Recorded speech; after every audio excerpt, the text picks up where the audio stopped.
Good afternoon, ladies and gentlemen, and, well, this ought to be pretty funny. So apparently, okay, here we go, we're on. Nigel Farage making some announcement from the Reform Party. I'm not voting for him. I know I've already, whatever it's going to be, I'm not interested. Because you may remember that a couple of days ago, I did a video talking about who was Nigel Farage really, and uncovered some pretty harrowing truths that, credit to led by donkeys. So, just bear these sorts of things in mind when you're going to be listening to whatever the hell Farage wants to say. I mean, he's going to say what he wants to say anyway, but, you know, let's just pretend that I didn't know.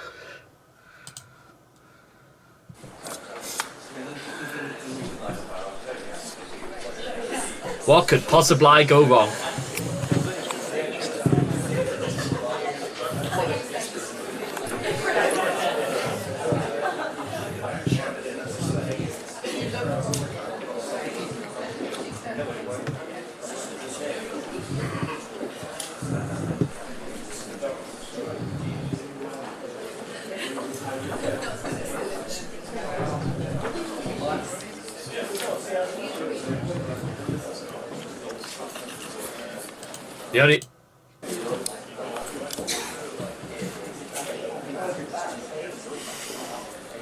The only thing I'm going to be saying at this point right now is that you may remember that literally on the news today, Rishi Sunak was going to bring in some sort of bill, changing the bill about protecting the rights of gender, which, and I hadn't said this before, but that's literally lifted straight out of the Reform Party's policies. So if you want to know who to look for that suggestion, well, there's your answer.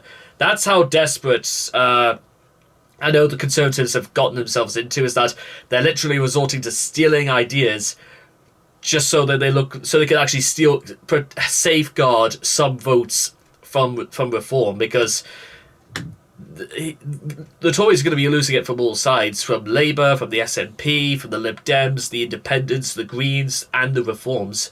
So that's the sort of the reason I can imagine why it was going out today, this thing about gender, because yeah, I would say at this point that I think there are slightly more serious issues to contend with in this country at this present moment, but for whatever reason, okay, here we go, we're on.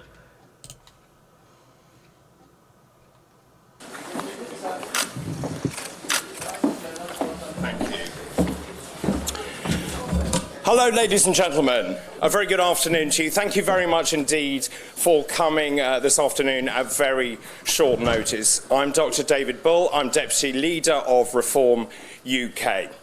I don't need to tell you this is an incredibly exciting time in British politics. Reform UK going up and up in the polls. And that's thanks in no small part to the gentleman I want to introduce to you now. Ladies and gentlemen, please welcome the leader of Reform UK, Richard Tice. Not the loudest round of applause in the world, but... Thank you. Lovely. Pleasure. Great to see you. Thank you, David. Good afternoon, everybody. Lovely to see you here in Glaziers Hall. And goodness me, 12 days in. Does it feel like a lifetime? Anyone bored yet? No, we've been trying to create some interest in this general election campaign. And here we are.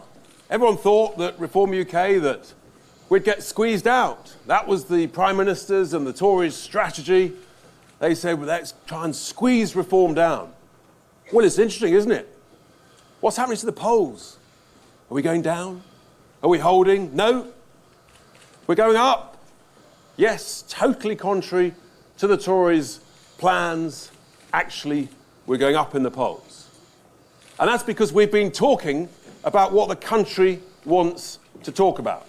But the main two parties, they're too embarrassed to talk about it because it doesn't suit their narrative or because they've completely messed it up. Which is? Yes, this is and must be the immigration election. That's why when the news came out about Facebook, without spending anything on Facebook advertising, we're getting the most likes, the most shares, because we're talking about what people want to talk Can I about. see your sources, please? And then campaigning, end of last week, in Boston and Skegness, in Ashfield, we're getting a fantastic response. It is truly extraordinary, but something is going on out there. Word is spreading like wildfire. People know there is something fundamentally wrong with what's going on in our country. And people are working out what it is. I've talked about it, Nigel's talked about it. The huge unplanned increase in the population is putting massive pressure on housing, on rents, on the affordability of accommodation, the pressure on healthcare. And it's suppressing wages for the lowest paid, the least well off, and the young. Scapegoating migrants. And it's What a simply surprise. unfair. And at least we're prepared to talk about it, because that's actually what the country wants to be talking about, and that's why we're going up in the polls. And people are looking for a bit of interest. I mean, there's not much interest in the main two parties, in the polling. They're basically not moving. All the Tories Are you sure about that? are slightly slipping. Now, I've obviously last week tried to install a bit of interest into this election. I've been talking about barbers. Others have been talking about hairdressers. It's getting people going. Why not? We need some interest. But actually, how do we go from interest to real excitement? How do we actually energise this election? How do we really say, let's turn on the rocket boosters? If we're in our highest pollings, 14, 15 type %, that's good. I'm delighted with that. But I'm hungry for more. I'm ambitious. I want to do ever, ever better. And that's why I thought we can do better than this.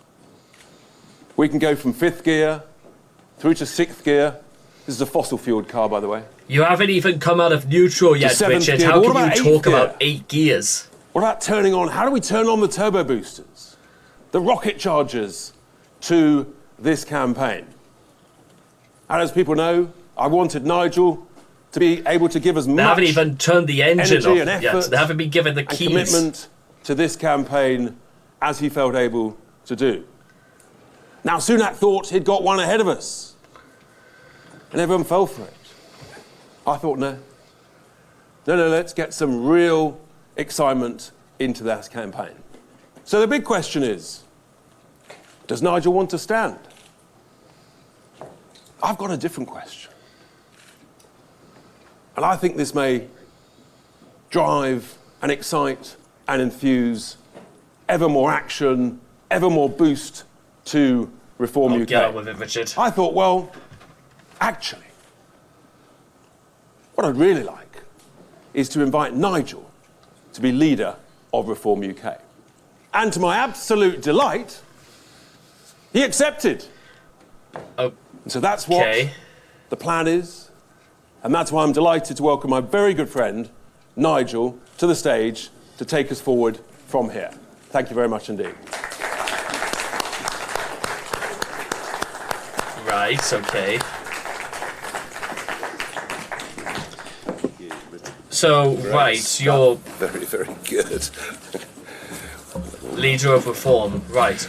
Richard, thank you very much indeed. Now, we put out the operations notice for today under the title Emergency Election Announcement. And we did that because we think this election needs a bit of gingering up. Thus far, it is the dullest, most boring election campaign we have ever seen in our lives. And it's funny because the more the two big parties... You know, okay, first time I've had to pause this, but I'm going to say this. This is... He says that because, guess what? There was a Tory journalist on the Daily Telegraph 2 days into the election saying that Labour's front bench was the most boring it's ever seen. Nigel Farage, you're just regurgitating talking points people have said already to discredit people from voting for either Labour, well, no, specifically, well, it could be for any of them, to be honest, but you really think exciting, razzle-dazzle, you think that this is not really the time to, bullshit, and guess what? I think it's clear people bullshit, and we don't need that. We don't need bullshit. We need, what's the word? We need clarity. We need something realistic. We need something tangible. We don't need people, once again, just scapegoating migrants because it's the easiest thing to do, or scapegoating, actual working people, because that's also just incredibly easy to do. How about you do something a bit harder than that? That's how you go out of gear, is that you don't go after the people that are completely helpless and defenseless. You go after people who actually have the responsibility and the power to do something about it. That's how you get out into the turbo boost. That's how you put the turbo boosters on. That's what you do. Leaders try to be different, the more they actually sound the same. We've reached such ridiculous levels that we saw yesterday on the Conservatives' social media a post about the cross-channel illegal migration crisis with Starmer's got no plan, the Tories have reduced cross-channel migrants by 36%. That's the thing the Tories have said as well, is that Labour apparently have no plan. Wrong. So they've even come to lying, because it's now up nearly 30% this year. Sir Keir Starmer overnight, of course, on this big issue of immigration, says that they are going to cut the numbers. He, of course, the man who campaigned not just for a second referendum, but a believer in open borders, and a man who was a lawyer, fought very, very hard for those that arrive on the back of lorries to get benefits once they got here. So, frankly, we're in a situation, I think, where nobody believes a word that they say, no one's listening, people are zoned out, and right at the minute, none of the above. And you think people are going to listen to you, Farage? I want people to understand is that this is a man who believed in Enoch Powell's River of Blood speech. This is a guy who was also used to be a member of the Conservatives. This is also a man who shouted Hitler Youth songs when he was in his early 20s. So, you tell me. You tell me which side his bread's buttered then. Is top of the polls by a country mile. And the problem with all this is we know whoever wins, taxes will remain high. The highest tax burden since 1948.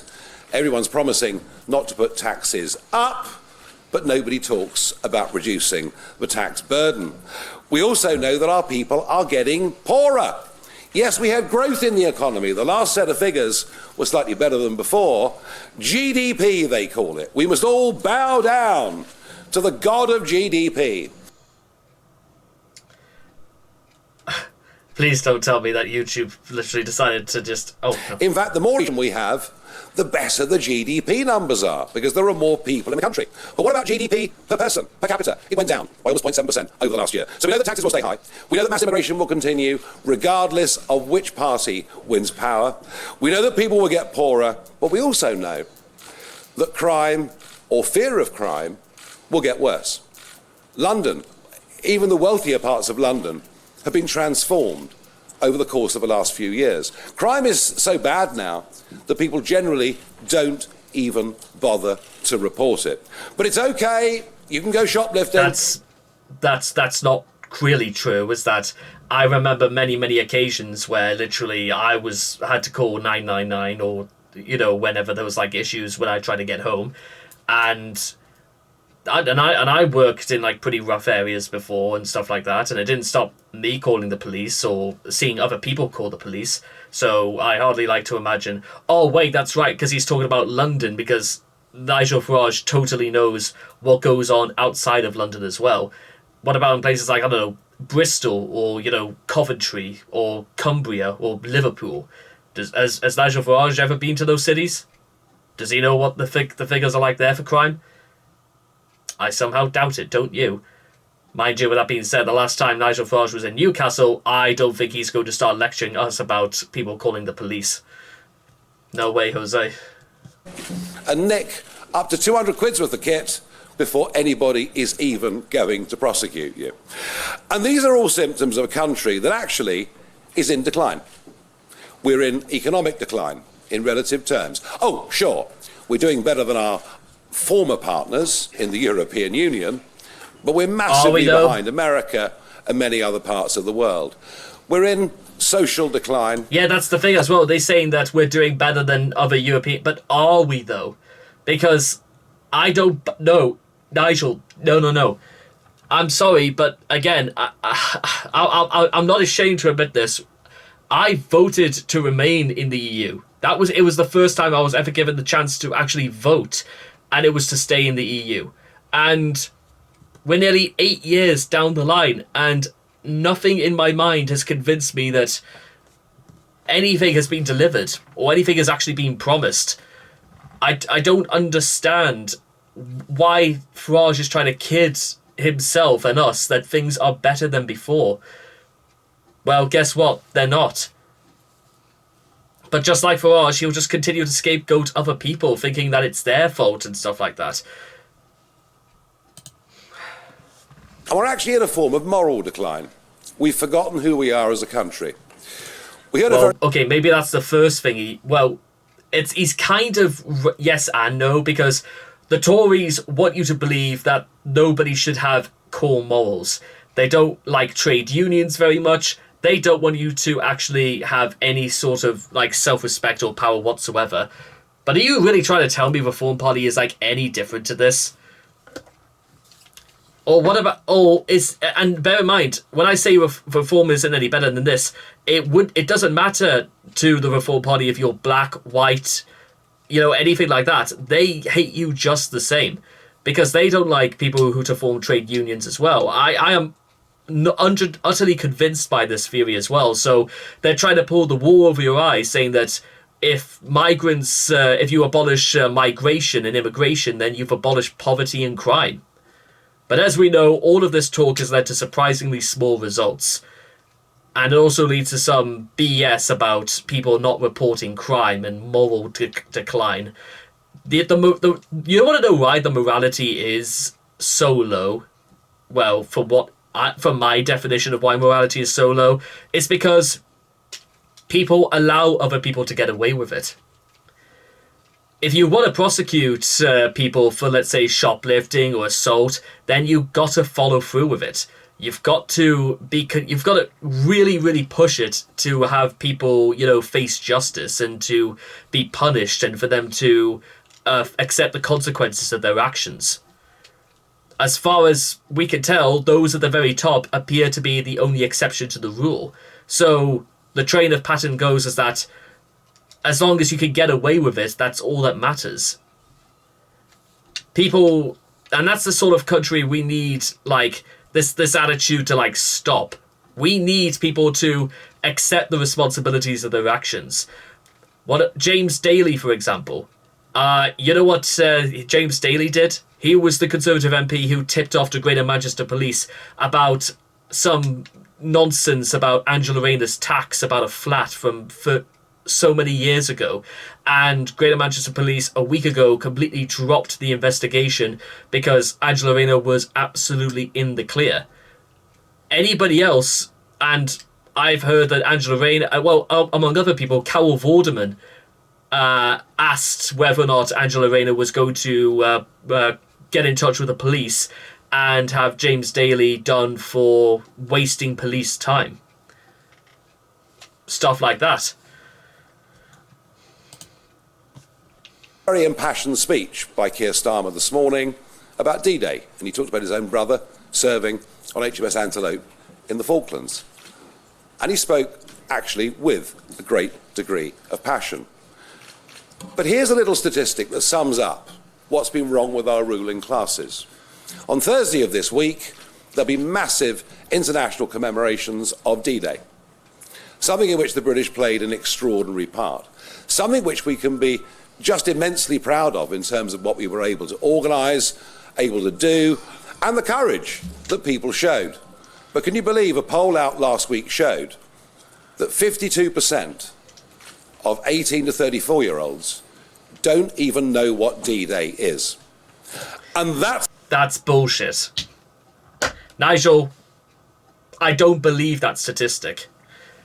Because, bear in mind, among other things that have been creeping up during this election campaign is this talk about bringing back national service.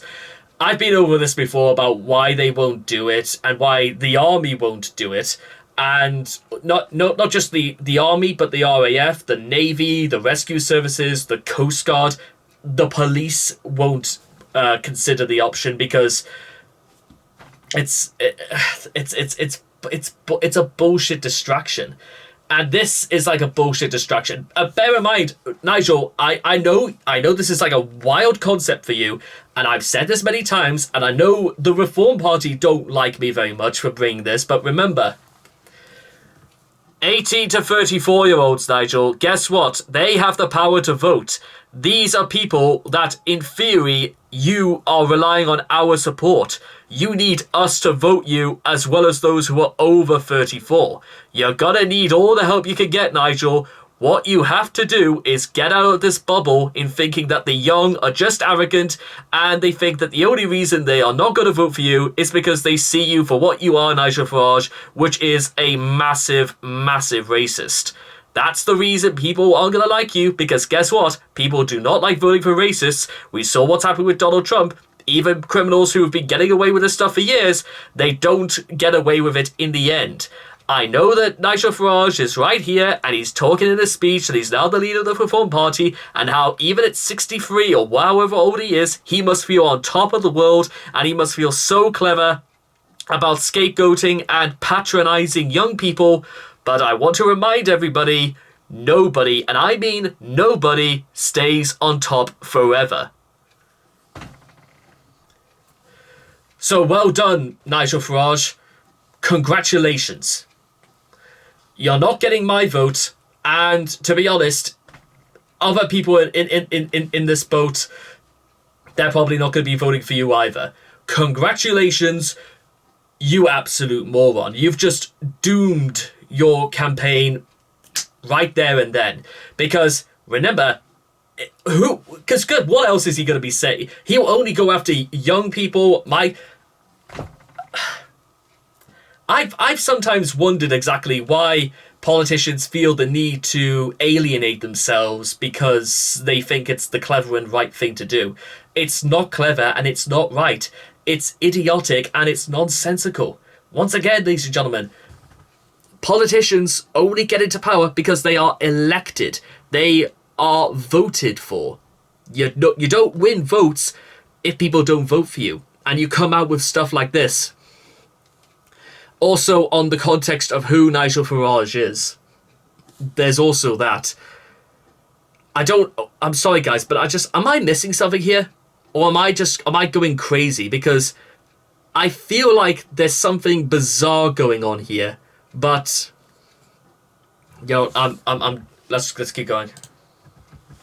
That's what you get when you're led by a career political class that don't really care about the country, that are embarrassed to say anything that could be... That's absolutely not true either. When I was studying for my history GCSE 10 years ago, and this was when Michael Gove was the education secretary. Good bit of trivia for you. You want to know what I learned about all of my time? Well, when I was in year 11, you know what I learned all throughout that year? Britain post-World War II, all the way up to roughly the Cuban Missile Crisis. But it's mostly stuff that happened in Britain, which included, among other things, the setting up of the National Health Service. Something that and guess what? They had to go through examples of why people like Churchill, who was Prime Minister from, 1950 to 54, 55, and other people who voted Conservative, they were very, very willing to let you think that National Health Service was the worst thing in the world because it's giving compensation and insurance to people on welfare and on the dole. So if the ruling classes didn't want you to actually know things about this, they just would have taken this completely off the census. But again, you can't really do that with history. You can't censor history. You can't pick and choose what people can learn and what they can't learn. And even if I didn't have to study that when I was doing my history GCSE, who was to stop me from just finding this out by myself? So that doesn't make any sense either. That's one of the very few times I've actually had to defend the Tories. How weird is that? Seen to be vaguely patriotic. Oh, we're told that Michael Gove and others have improved the education system. Well, I tell you what, if over half of our young people in this country do not know about an event that is within living memory and which should be one of the proudest things this nation has ever managed to achieve, something I think is fundamentally wrong at every level. The centre of gravity on every national debate has moved hugely to the left since 2010, when David Cameron and George Osborne... Well, okay, well that doesn't make any sense whatsoever, because Nigel, if the debate has moved to the left, then how are the Tories still in power then, after 14 years? Well, I can tell you why that is because people keep voting for them, that's why. I don't really... I would have to see what exactly their debates were based on and all that, but bear in mind, if young people, again, remember when Nick Clegg openly lied about university tuition fees, and people despised, and young people despised him, and this feeling of animosity has not gone away ever since. Well, there was that, but you have to... Once again, I don't quite understand where I'm meant to be... Well, the only thing I will say is that, again, if the feeling was this bad, then why do they keep still winning the votes? Or do people just not... Again, you know what? Sometimes I will say this, and the public wants what the public gets. If you want to keep voting for the Tories, then guess what? There's no power to stop you. I'm not here to tell you who you can and cannot vote for, but consider... Just consider exactly what you're voting for, the pedigree of what's been done so far, from everything they have managed to achieve to everything they've stumbled and failed at as well. And you got to apply Occam's razor to this a little bit about whether or not you think one is fine and what isn't, I suppose. Took power. So we represent a very different kind of politics. We believe that the Westminster political class are now more detached from ordinary folk than they were even before that referendum stunned everybody back all those years ago now in 2016. Something has gone very, very wrong. What we also know is the election is over. It's done. Labour have won the election. There is not a contest. There is a big MRP poll coming out on Sky News at 5 o'clock that will confirm all the things that we've seen before. We might check that out as well. Whether the Conservatives get 80 seats or 150 seats is now almost irrelevant. Starmer has won this election. And that's my fear. Nothing will change. Maybe things will get ever so slightly worse. Now, I stood here a week ago and I said, look, hands up. I've been nonplussed by Rishi calling a short-term election. Doesn't give me the time to fight a constituency. Doesn't give me the time to build up data. I thought the rational thing to do was not to stand, but to do my bit, as I put it, supporting the country around the party. And for the last week, that is what I've been doing. I've been travelling all around the country. I've had the honour of appearing with Piers Morgan on Question Time, amongst other things. I've been to Dover to talk about the migrant crisis that I alone predicted 4.5 years ago. But more importantly, I've been out on the streets, meeting an awful lot of people. And interestingly, a lot of young people. Is that including, oh wait, hang on a minute. Well, okay, yes, the young people you've sort of, you kind of half slagged off about D-Day, but is this including with Tommy Robinson?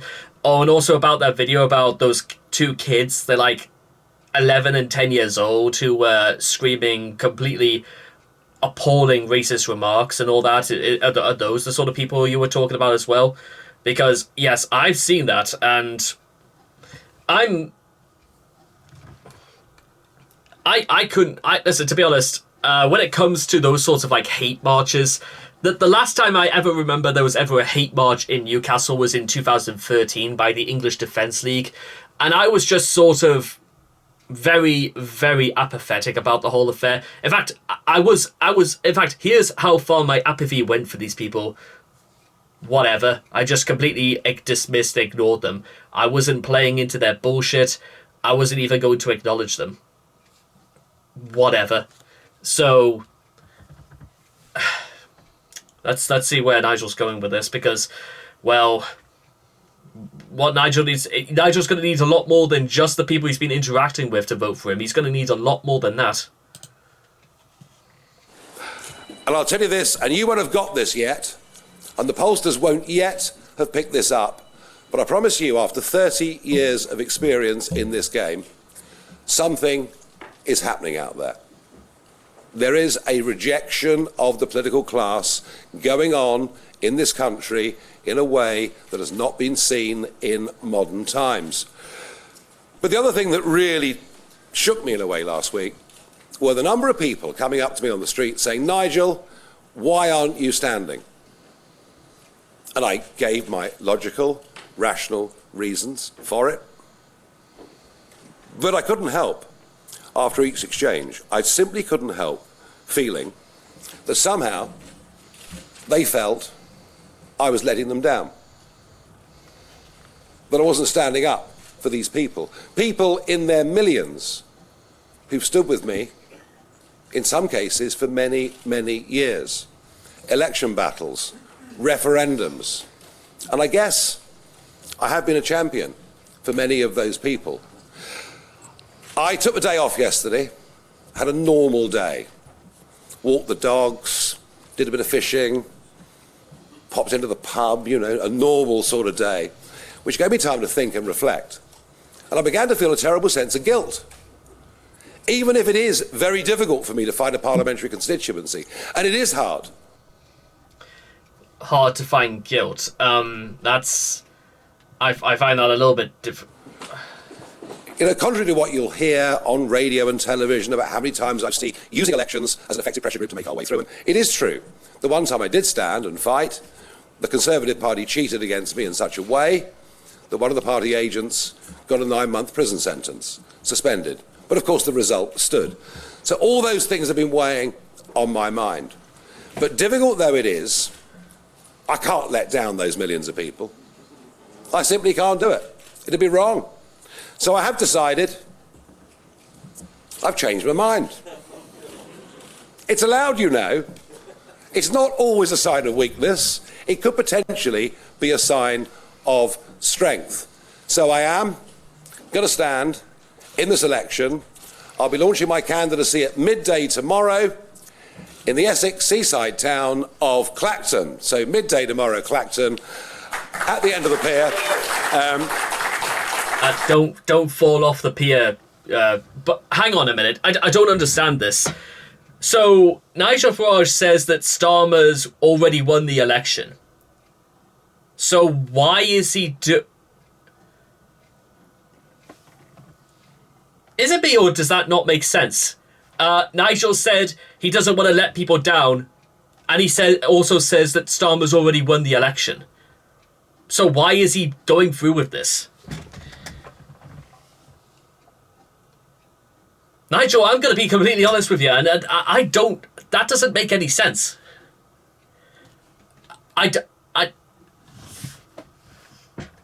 Is it me, or does that not make sense? What's going on? There's got to be more to this. But perhaps more important than that, I've made a far bigger decision than that, which is, and I've talked to Richard, and he is happy about it. Oh, of course, you'll write your pieces about how badly we're all getting on, because that's journalism for you. Actually, I regret to say we're getting on quite well. Wow, he tried to tell Richard a joke. Is more than happy for me to put my head and shoulders firmly over the parapet and take the flak. So I'm coming back as leader of Reform UK, but not just for this election campaign. I'm coming back for the next 5 years. And there is one very simple reason for that. We all know already that the Conservative Party will be in opposition. But it won't be the opposition. They are incapable of it. They've spent most of the last 5 years fighting each other rather than standing up and fighting for the interests of... that and partying with each other, but, you know, let's only decide to mention certain things the Conservatives have been doing, because I don't even know why Nigel isn't bothered to mention this either. You want to make them look as weak as possible, you've got to fight for even more than that. Again, Nigel doesn't seem to have worked this out a little bit. I mean, if I was Nigel Farage, I would be absolutely, unrolling the list of failures and accept, whatever the strengths that for Reform Party are, because I cannot find them to save my life, but there you are. This country. They are split down the middle on policy, and frankly, right now, they don't stand for a damn thing. So our aim in this election is to get many, many millions of votes. And I'm talking far more votes than UKIP got back in 2015, when we got 4 million votes. We're going to get many, many, many more votes than that. How many seats in Parliament can we win under this system? Well, that's another matter. And that depends on what momentum we can get from here.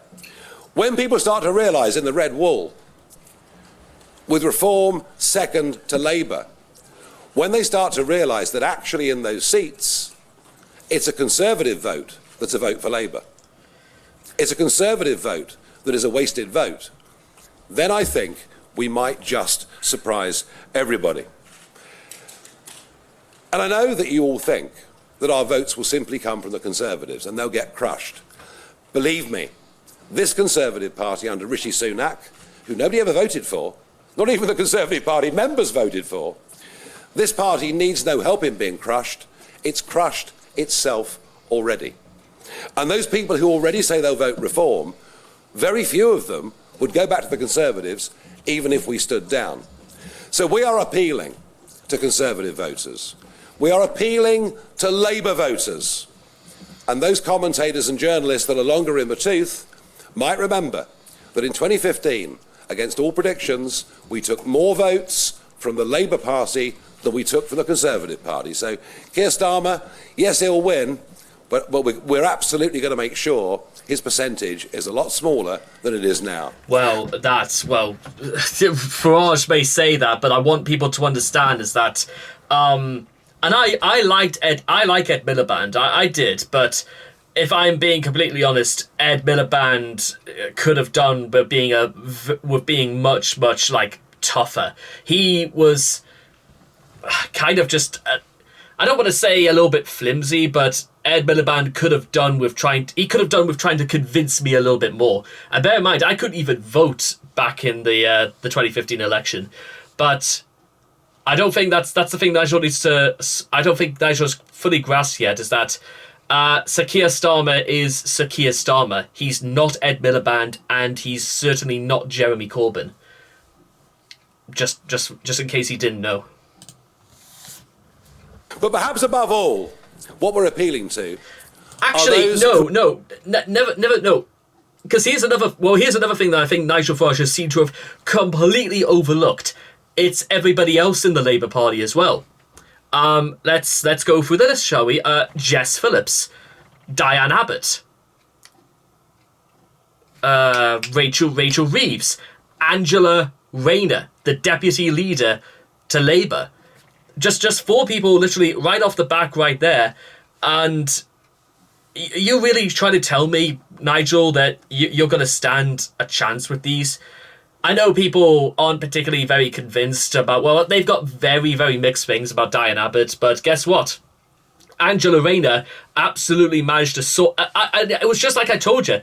Angela Rayner, I reckon she got into a meeting with Diane Abbott and Keir Starmer, and it was literally bang their 2 heads together saying that, guys, this is the most crucial moment we have to be setting the record straight. Quit the arguing. And guess what? It was Rayner who first said that absolutely Diane Abbott should stand, and then Sir Keir Starmer. said she was going to stand. So guess what? Problem solved. And I'm absolutely convinced that it was Angela Rayner who sorted this out. Rayner literally puts her foot down on this bullshit. She is a person of all confidence, and if she alone was running for Labour in the next election, or even as a leadership challenge, she has my vote. Because guess what? Unlike Nigel Farage, Angela Rayner knows what it's like to grow up in a poor neighbourhood, to grow up poor. She is a single mother.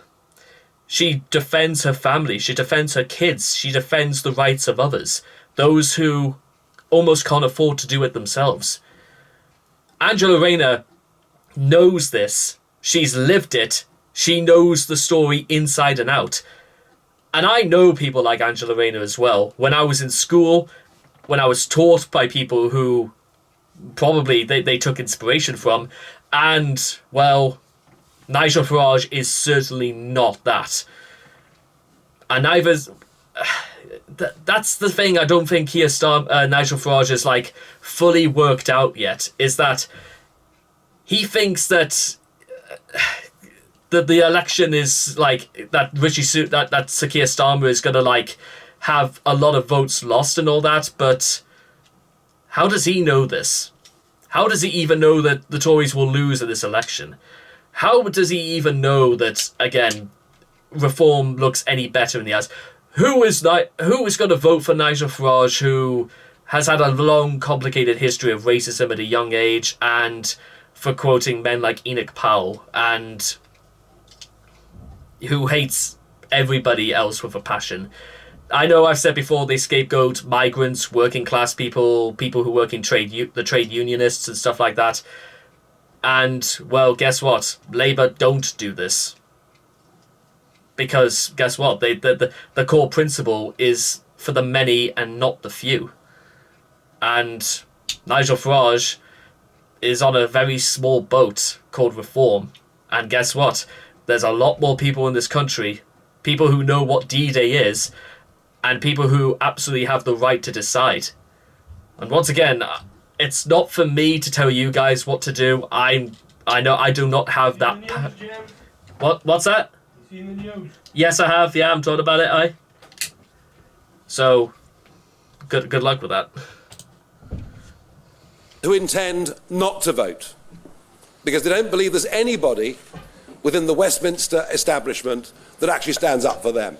Very often they're people... Well, apart from Angela Rayner and, again, women like Jess Phillips and Diane Abbott, so you couldn't be any further from the wrong there, Nigel. Running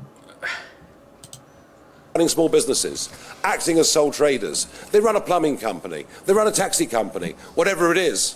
They know when they're right that nobody in Westminster is on their side. Nobody in Westminster even understands what they do. And what we're going to put forward over the next few years are men and women that will stand for us, represent us, who've got real life experience. To us, this is not just an extension of being in the Oxford Union. It isn't just some great big game. It's actually about our country and its people. And we're worried and we're fearful of many of the impacts that we've seen.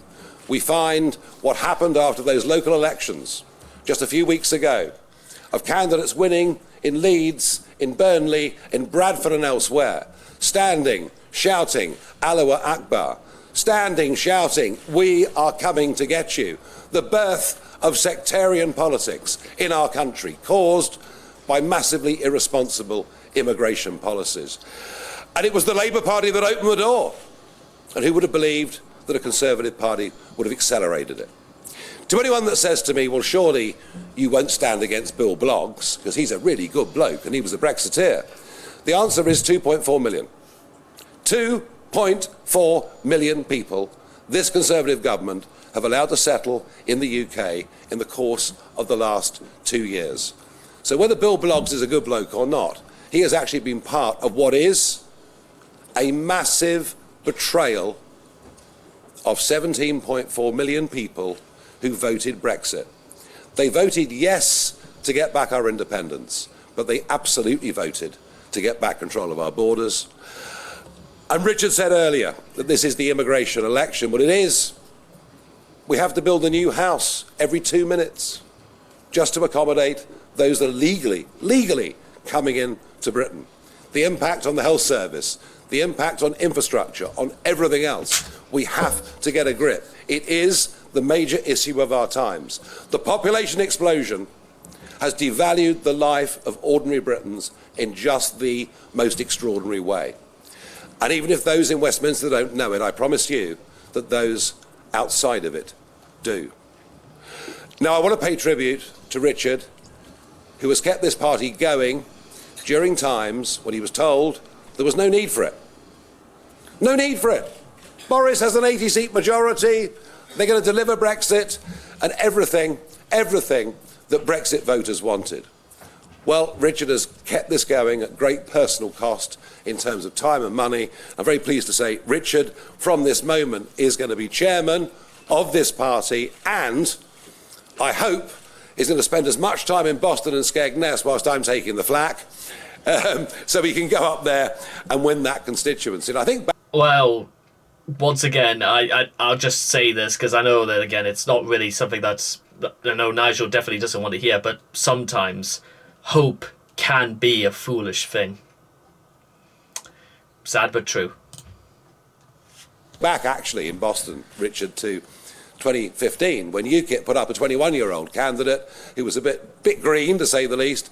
He got 15,000 votes. I'm sure you're going to get many, many more than that.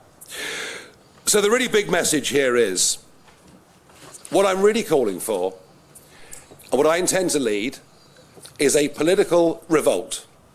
Yes, a revolt. A turning of our backs on the political status quo. It doesn't work. Nothing in this country works anymore. The health service doesn't work. The roads don't work. None of our public services are up to scratch. We are in decline. This will only be turned around with boldness. We will only recover our position through economic growth. That will only come when we get away from just half a dozen multinationals dominating the thought of our politicians and allowing real entrepreneurship to flourish. So we're very, very much on the side of the little guy and woman. We're very much on the side of creating growth. We're very much on the side of ending the poisoning of our education system, where 50% of young people don't even know what D-Day is. So make no mistake, we are unashamedly patriotic. We believe that it's right to put the interests of British people first.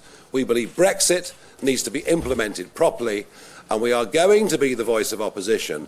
And I tell you what, I've done it before, I'll do it again, I'll surprise everybody. Thank you. Okay. Right. Well, as is customary with everything Richard and I do, you can all ask as many questions as you want. Name and company. I do know, but name and company first. Christopher Hope, GB News. Mr. What a Farage. surprise, GB News would be invited to before. this. You haven't won several times, you admitted that. Why can you win this time without the data? You don't know whether you're living Clacton, where you're supporting Clacton. And the second question is, what's your ultimate goal? A 5-year plan to replace the Tory party as the main opposition party in this country if Labour win? Point one, I made the point to you, Chris, earlier. I only stood once in earnest. All the previous times were as a pressure group to raise the profile of why we believe leaving the EU made sense when nobody else in Parliament was saying it. I did stand that one time. I did lose. The reason because there was no good reason for it. I mean, I don't mind losing, but when they cheat, so much so that one of the party agents gets a 9-month prison sentence, you can perhaps understand why I'm not that friendly with the Tory party. All this, are you going to do a deal with the Tory party? I mean, not on your Nelly is the answer to that. Look, it's very difficult in the space of a few weeks, from scratch, for me of all people, given what they're going to throw at me, to win a parliamentary constituency. But I repeat the point I made. You know, I can't turn my back on the People's Army. I can't turn my back on those millions of people who followed me, believed in me, despite the horrendous things that were being said about me in 2012, 13, 14, 15. Yeah, but were they true, though, Nigel? The thing, they called them horrendous, but were they true or not? What about what were the things they were saying about you in back then? Was it you? Oh no, hang on. It was because of him misusing funds and all that. That's what it was. The thing that turned out to be true, and Nigel Farage wants you to believe that didn't happen and that he was completely in the innocent. He was completely in the clear to do it. That's what it was. That's it. 16, they're still there.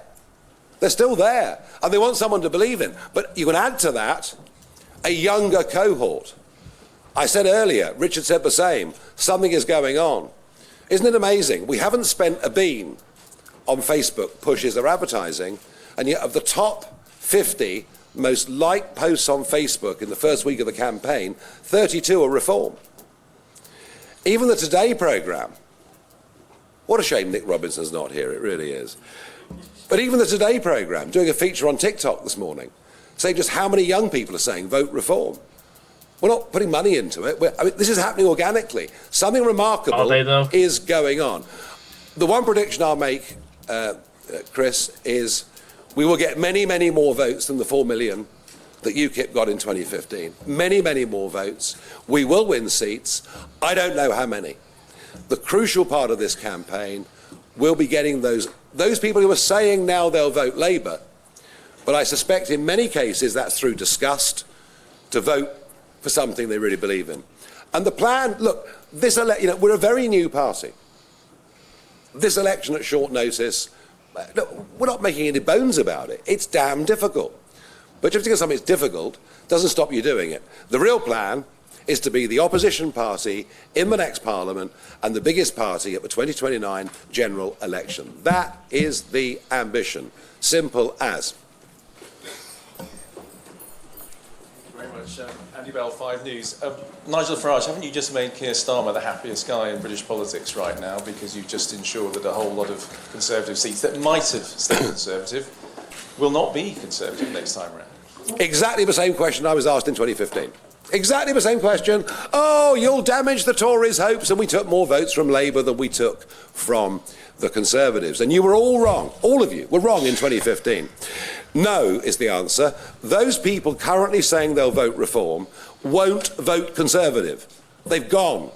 The Red Wall has felt completely betrayed. The promises that Boris Johnson made, and frankly, I'm not sure now even believed in himself, they've gone. They're not coming back. What we'll do from here, be quite interesting actually, I think we'll draw fairly evenly from now on from Conservative and the Labour Party. You watch the polls, I said in a week's time, Andy, asked me the same question. But I think you'll see we're going to start drawing from Labour equally as much as the Conservatives. I've got to reiterate this, the Conservative Party have lost this election without my intervention. It's done. Trust is broken, trust is gone. And maybe that's why there's so little coverage of what's going on the election, because kind of people know the result. I've thrown myself into this today, not just to sort of entertain everybody, but because I genuinely think that something remarkable can happen. At least that's what I'll try for. BBC News. Margaret Thatcher famously said she wasn't for turning. You are obviously for turning. Why the massive U-turn all of a sudden? Have you never changed your mind about anything? Well, I tell you what, if you have Didn't never... sound very happy, did he? This is a guy who's going to be standing an election, and his response was that he looks kind of surprised that people would be calling him out on having to do this. So, yeah, that's pretty interesting, if you ask me. Never changed your mind about anything. You are a remarkable human being. I want to read your book. I'd love to follow it. No, I mean, look, this is the old thing about hearts and heads, isn't it? I rationally thought this was too difficult. I've changed my mind because I can't let down millions of people who would feel let down by me unless I was You were at the willing front. to let young people down before when you decided not to do it, though, Nigel, so what's different? Oh, what? Because you said that you were a lot of young people were going to back you and stuff like that. What about all the young people you just said who didn't know what D-Day was, not based on any evidence whatsoever? And led this charge over the course of the next 5.5 years. That is why I've changed my mind. I can't let those people down. I won't let those people down. The amount of guilt I felt yesterday, simply thinking about it, was too much. But I also know, just as throughout Europe, there is a new phenomenon racing through politics ahead of these European elections this weekend, I promise you, something is happening out there. I've been in this game 30 years. I fought lots of elections. I've generally got a pretty good sense of timing. Something is happening out there. So yes, I changed my mind, and you know what? I'm not ashamed of it one little bit. We've got another one in the front row here. Shihab Khan from ITV News. You mentioned that you're going to be contesting across the country. The system is designed in a way which it means it will be quite difficult for you to win a number of seats. What would be viewed as a success here now that you're running? How many MPs do you need to win to say this election has gone well? I agree with you. Electoral reform is vital. It's absolutely ridiculous that we have no proportionality in our system whatsoever. You know, Tony Blair looked at this way back in the 90s. AV Plus was the proposal where you'd vote for an MP, but have a second vote to get representation in Parliament for big views. All I can tell you is this. If we get a massive, massive vote and a relatively small number of seats, then the call for reform will be there. And I want to reform the electoral system. I want to reform the sheer corruption of the House of Lords, where, you give enough money, you get a seat in the House of Lords. We are a radical party. We don't think the current political radical, yes. Well, right-wing radicals, yes, absolutely. And you know who were also right-wing radicals? The Nazis. Yep. You think he's trying to come across as any better than them? Works for our country anymore. Success on the one hand for me will be standing up and fighting for what I believe in rather than running away from it, rather than, like answering the previous question. We're going to get a huge number of votes. I think there's every chance we'll get more votes than the Conservative Party. I genuinely do. And you can all hold me to that in a few weeks' time. But I genuinely believe we can get more votes in this election than the Conservative Party. They are on the verge of total collapse, and it couldn't happen, frankly, to nicer people. But well, I say that because in 2019, I got rid of Mrs. May. We formed the Brexit Party. Within 6 weeks, Richard and I got rid of Mrs. May. We then stood aside for Boris. I didn't even get a thank you. So I don't think they're terribly nice people, and I genuinely... I believe this is what they call pot calling kettle. Yep. Mean that. We will win seats in Parliament. How many? I don't know. All depends how much momentum we can build over the course of the next few weeks. Thank you very much indeed. One more in the end. I will get to all of you, I promise. Claudia I Savage promise. from PA. The fact that you're making this announcement here and not in Clacton, does that stand as proof that you care more about the London media than you do about your future constituents? Are you coming to Clacton at 12 o'clock tomorrow? Yes. Answer the question. Are you coming to Clacton at 12 o'clock tomorrow? Nigel, I know you've been in this game 30 years, so allow me to give you a refresher. You don't answer a question by asking a question. You answer the question, and then you can ask the question. That's what you do, Nigel. This is a man who's standing in an election, ladies and gentlemen. This is... imagine what it's going to be like down in Clacton in days' time, huh? Imagine what that's going to be like. Nigel Farage, can we ask you? No. There's... All right. Is the bus going? I tell you what, I'm going to be in Clacton at 12 o'clock tomorrow. Why do it here in London? Because this is where you all are. And you hate leaving your little bubble, don't you? No, I don't mean that. I will be... You're very... Nigel, you can't go around saying that. You don't like to leave your bubble. Oh, what a great start, Nigel. You are absolutely just... fantastic start, Nigel. Good Lord. Yes, this... And, guys...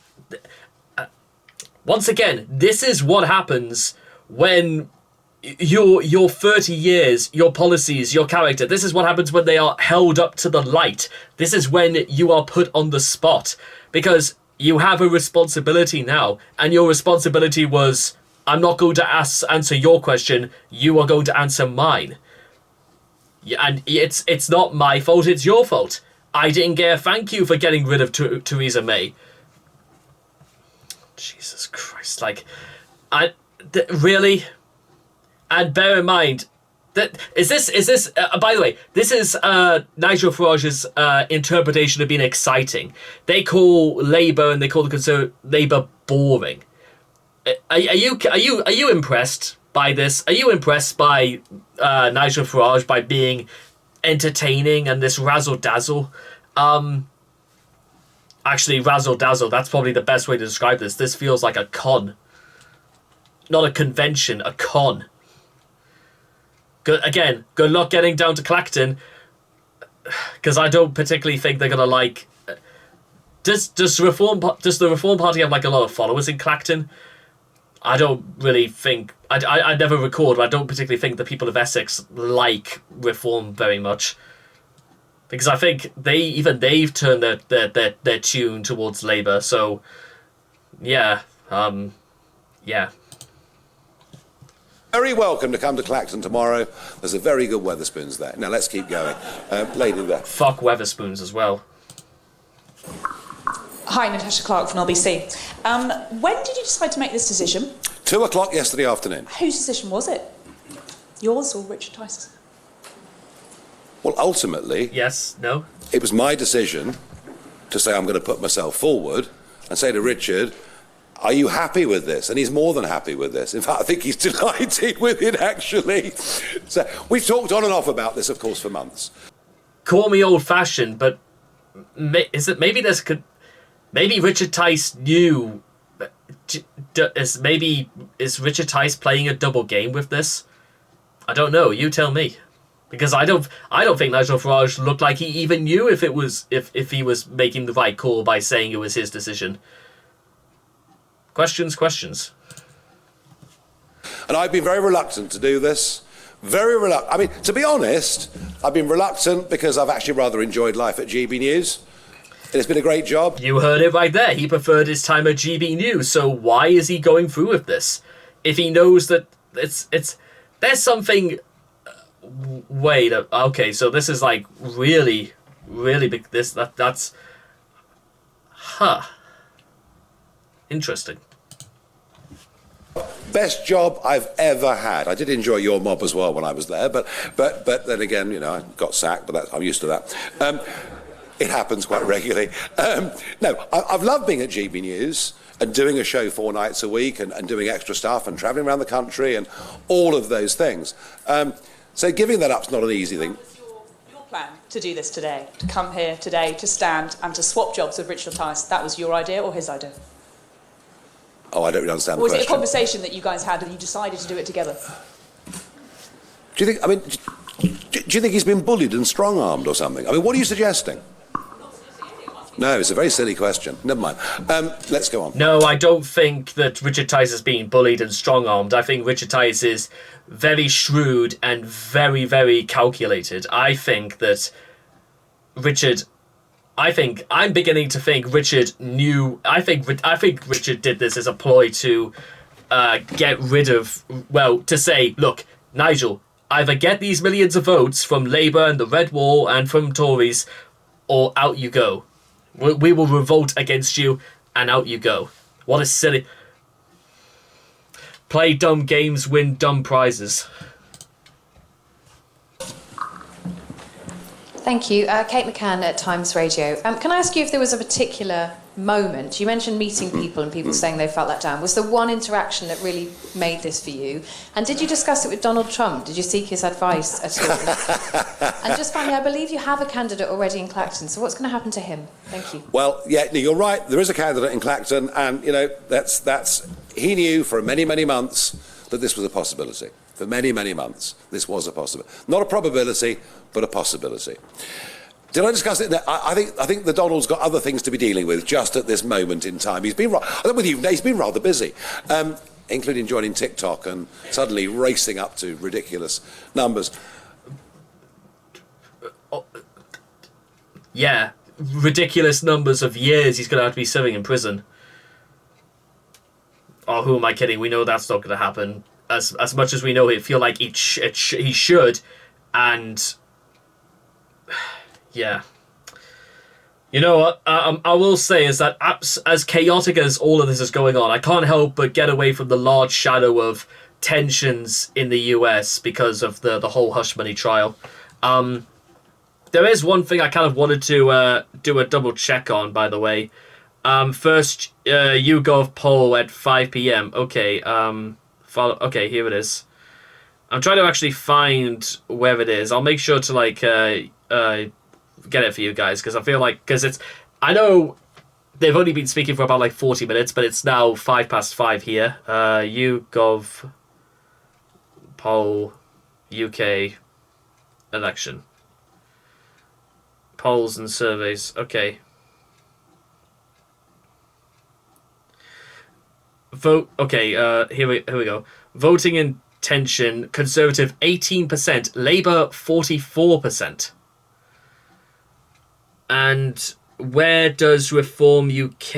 It stands at somewhere. It's like 14%. So that's quite bad.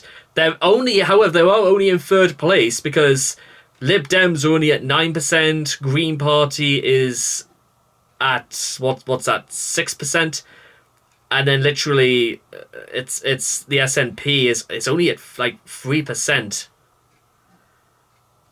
Ah, here it is. More news has come out. Okay, here we go. We're on for this. Labour could be on course for a 194 seat Commons majority, the biggest for 100 years. Forget the 97 blowout. This is immense. And actually, as I view the constituency, I'm trying to find Clacton. It's in Labour anyway. So, good lord. Good luck with this, Nigel. You're going to be in for quite a rude awakening. So, I think that, to be honest, that's kind of like where I kind of want to actually bring this to an end, because I sort of knew what I was getting myself into when I was wanting to do this entire video anyway. But I am going to say, just before we go, is that I'll just say this again for the people out there. I'm not here to tell you who you can and cannot vote for. I don't have that power. I do not have that authority. What I am going to suggest is to consider. Just to consider exactly what you think is the right course of action. Who do you believe in? Who do you trust? What is your agenda? What do you believe in? And that is about that. And more than anything, ladies and gentlemen, is that we may say that politicians will lie and they don't have people's interests at heart. Well, why don't we have other people's interests at heart? Why don't we have the initiative to take it upon our own shoulders to do for the working man, for those who can't defend themselves, those who are impoverished, those who suffer from illness? Why don't we do for them instead? How about we just try? No matter who it is, no matter where they've come from, no matter what colour their skin is, no matter what their gender is, why don't we just try, no matter who it is, to try and make the world a better place? The tale of the Good Samaritan, ladies and gentlemen, it's not about who you are, it's about just doing a good thing for someone else because it is the right thing to do. And with that being said, I thank all of you guys for watching, and I cannot wait to see all of you guys again next time. Because good luck, Nigel Farage, but you are going to need it, trust me. So, that's it. The conference is over and stuff like that, and I'm, once again, bored of Nigel's company, so yeah, I'm not entirely convinced that Richard Tice did this intentionally, because sometimes I don't know quite what to think when it comes to like Richard Tice, but there you are. So, thank you so much, and I'll see you guys next time. Thank you.